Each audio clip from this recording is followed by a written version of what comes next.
7h37, voici l'invité de Béatrice Rulle. 6 minutes avec Eric Sévrac, il est l'entraîneur du Servette FC chinois féminin. Et bien sûr, on va revenir sur le parcours de la Suisse en Coupe du Monde. Bonjour Eric Sévrac. Bonjour. Merci d'être sur Radio Lac ce matin. Je suis en rouge en hommage pour la Nati. Mais ce sont nos cœurs qui saignent après cette défaite 6-1 hier face au Portugal en 8e de finale de la Coupe du Monde. Qu'est-ce qui s'est passé ?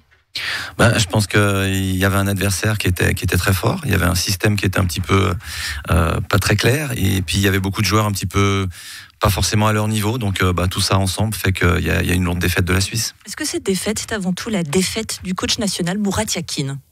Alors je pense pas qu'il faut tout remettre en cause sur ce match-là, mais c'est clair qu'il faudra se poser les bonnes questions. Je pense que certains joueurs vont arrêter. Est-ce qu'il sera capable de remettre du dynamisme dans cette équipe pour les prochaines compétitions ? Ça sera à voir dans le futur. Parce que Murat Yakin, on va le préciser pour ceux qui éventuellement ne seraient pas des grands spécialistes du foot, il a changé de système en 8e de finale. Alors techniquement, c'est qu'on passe à 3 derrière au lieu de 4. Bref, mais résultat, c'est surtout, et ça tout le monde l'a bien vu, des joueurs complètement perdus, qui semblaient complètement déstabilisés. On ne reconnaissait pas du tout l'équipe qui a battu la Serbie il y a quelques jours à peine. Comment est-ce qu'on peut changer de système comme ça à un match coup près de 8e de finale de Coupe du Monde ? Ça semble fou. C'est vrai que c'est assez étonnant, surtout sur un match. Vous, honnêtement ? Non, je pense que dans des compétitions comme ça, plus on a d'automatisme, plus on est rassuré. C'est des détails qui font tourner les matchs. Donc c'est vrai que partir sur une défense à 3 contre le Portugal qui a un potentiel offensif très fort, c'est prendre des risques. Est-ce que c'était le jour qu'il fallait le faire ? Je ne sais pas. Avec uniquement 2 latéraux qui étaient retenus dans cette liste, et forcément, il explique, il a dû un peu presque bricoler. Là aussi se pose la question de la liste, encore une fois, et de Murat Yakin qui est dans le feu des projecteurs ce matin.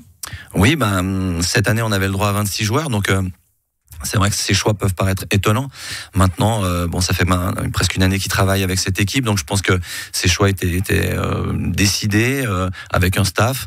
Donc maintenant, il faudra qu'il les explique, qu'il les assume par rapport à l'équipe surtout.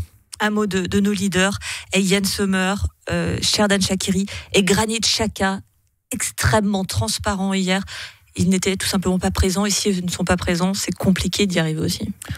C'est vrai que quand les leaders n'emmènent pas l'équipe, ne sont pas rassurants, tout de suite il y a des doutes qui se mettent en place, et c'est pas forcément les autres joueurs qui vont pouvoir apporter quelque chose de plus.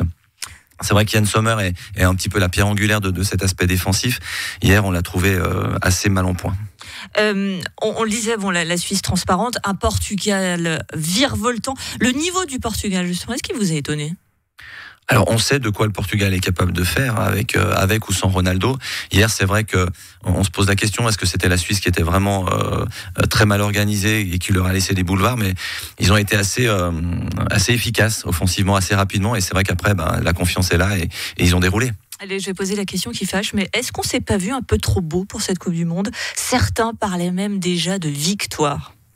Alors oui, j'ai vu hier que 20% pensaient être champion du monde dans quelques jours. On reste la Suisse. Et je pense qu'il faut être humble. Déjà, arriver en 8e de finale, c'est une belle performance. Maintenant, c'est vrai qu'avec cette génération, on pensait aller en tout cas en quart et peut-être plus loin, surtout avec le tableau. Est-ce que le résultat de l'Espagne n'a pas fait encore croire autre chose à cette équipe ? Je sais pas. Est-ce qu'ils ont eu l'information et ils se sont peut-être mis un peu trop de pression ? En tout cas, on les semblait bien démunis sur le terrain hier contre le Portugal. Justement, ce que le Maroc peut faire, pourquoi la Suisse ne l'a pas fait, ou moins tenté de faire ? Vous n'allez quand même pas me faire croire que le Maroc est meilleur que la Suisse, au moins sur le papier. Non, absolument pas. Mais c'est vrai que si défensivement on n'a pas les bonnes bases, et hier avec 3 défenseurs, avec un Sommer un petit peu en dedans, tout devient très compliqué. Le Maroc a été très solide, et puis on construit souvent des victoires sur une défense solide. Alors la dernière fois qu'on a été en quart de finale, c'est en 1954, quand la Suisse a organisé la Coupe du Monde. Alors j'ai regardé les prochaines Coupes du Monde, il n'y en a pas en Suisse. Bref, qu'est-ce qu'il faut faire pour passer ce fameux plafond de verre ? Je pense qu'il faut continuer à travailler, à avoir confiance. Le système suisse est très très performant au niveau de la formation. Donc maintenant, c'est donner de l'expérience. C'est vrai que ces dernières années, les équipes suisses de jeunes se qualifient pas forcément pour des compétitions internationales. Le Portugal, oui. Et donc ces expériences-là se remplacent pas. Donc il va falloir les vivre, encore travailler. Et puis faire en sorte d'avoir peut-être ce joueur un petit peu extraordinaire qui crée. On avait Shaqiri, mais c'est insuffisant pour pouvoir faire des matchs et jouer sur ces matchs-là décisifs. On parlait d'une génération exceptionnelle. Est-ce que là aussi, il va falloir un petit peu changer les joueurs, une rotation normale finalement? Oui, c'est une rotation normale. Après, ce qui est un petit peu dangereux, c'est que je dirais que la seule personne qui est créative dans ce groupe, c'est Shaqiri. On l'a vu hier, quand il est pas présent correctement, c'est difficile.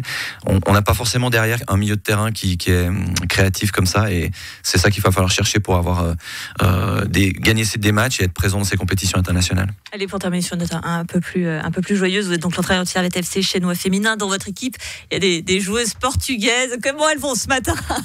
Bon, ce matin, je sais pas, mais en tout cas hier soir, elles étaient très très heureuses. Vous étiez avec elle hier, ouais. On était tous ensemble hier soir pour voir le match, et c'est vrai que assez rapidement elles ont fêté.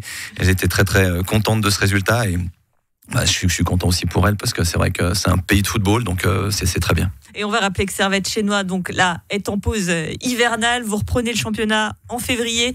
Allez là, l'objectif, c'est champion. Ouais, on sait clairement, on veut faire le doublé, donc maintenant à nous de travailler. C'est une grosse pression, mais les filles sont prêtes, et donc on va essayer d'aller au bout cette année. Je vais me permettre un petit conseil, ne changez pas de système de défense, Eric Sévrac. Merci beaucoup.